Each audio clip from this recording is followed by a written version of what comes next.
Approximately 17,000 refugees from southern Sudan reside in the U.S. These individuals, particularly the adult refugees who have experienced the effects of war, face numerous challenges in their resettlement journey. These challenges include poverty, stress, limited English language proficiency, and anxiety stemming from various factors. It is important to note that the impact of their experiences extends to their children as well, who often face their own set of difficulties and traumas. Many of these children have witnessed or experienced violence, displacement, and loss, which can have lasting psychological effects on their well-being. In the context of predominantly white communities such as Fargo, North Dakota, or other areas with limited diversity, it is worth considering the racial and ethnic makeup of these communities. The arrival of Sudanese refugees in such communities may present additional challenges related to cultural adaptation, integration, and a sense of belonging. Once enrolled in American schools, Sudanese children face numerous hurdles in adapting to a vastly different educational system. Language becomes a barrier, with English proficiency presenting a formidable obstacle to their academic progress. The cultural differences between their home country and the United States adds another layer of complexity. Classroom customs, teaching styles, and social dynamics are unfamiliar territory, often leaving Sudanese children feeling isolated and struggling to find their place. In the context of Sudanese families, parents have high expectations for their children's education. Education is seen as a pathway to a better future and a way to honor their sacrifices. Sudanese parents often emphasize the importance of academic achievement and encourage their children to excel in their studies. In the home environment, literacy practices are also important. Sudanese parents use storytelling as a traditional way of passing down cultural values, morals, and history to their children.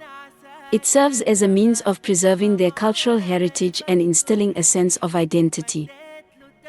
Sudanese children demonstrate determination and resilience as they participate in language acquisition programs, ESL classes, and seek support from teachers and specialists.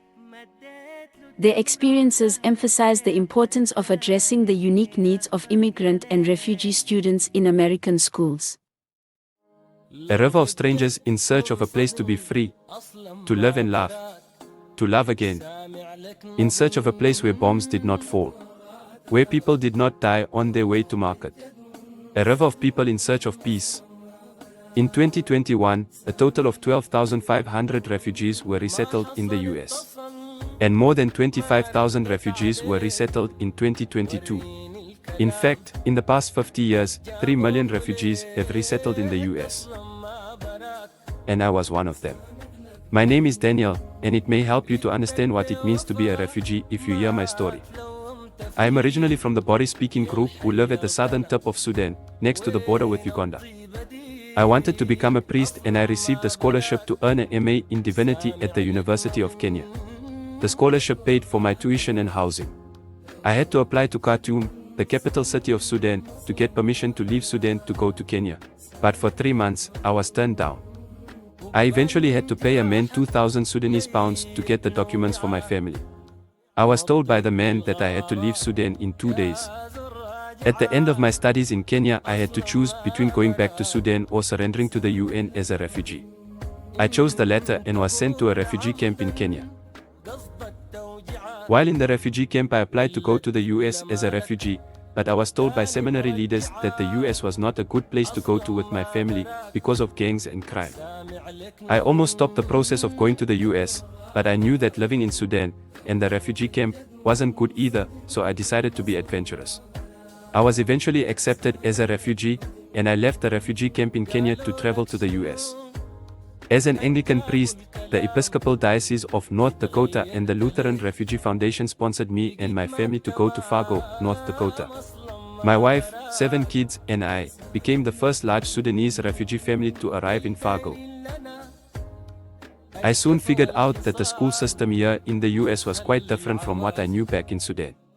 You see, I had previously attended school in Uganda, which was a British colony at the time, and like most British colonies, they followed the British education system.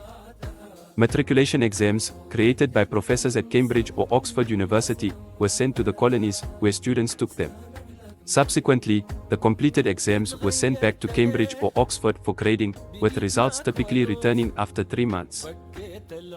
However, most children in rural South Sudan never went to school because there were few schools in the area, and there was a shortage of teachers. Churches facilitated evening literacy schools to help educate children in the rural areas, but many rural South Sudanese did not go to school until they moved to Khartoum. Additionally, individuals in South Sudan did not like school, because the Khartoum government switched to Arabic as the language of instruction, and rewrote history books, falsely claiming that all Sudanese grandparents were from Arabia. However, the black South Sudanese knew this wasn't true, and did not want their children to learn false information. In fact, for Sudanese to learn English, they had to leave Sudan. In contrast to the United States, in Uganda and Sudan, children are required to repeat a grade level until they are ready to move to the next level. It does not matter what their age is. My first daughter was placed in 6th grade in the US based on her age, even though she was performing at the 2nd grade level. Her poor English skills created a gap between her knowledge and performance compared to that of her classmates. However, like other Sudanese parents, we emphasize the importance of education to our children, and our daughter worked hard in order to catch up with her classmates. Unfortunately, our only contact with our children's teachers in America is at parent-teacher conferences. And, immigrant parents who have several children may not be able to attend the parent-teacher conferences for all their children.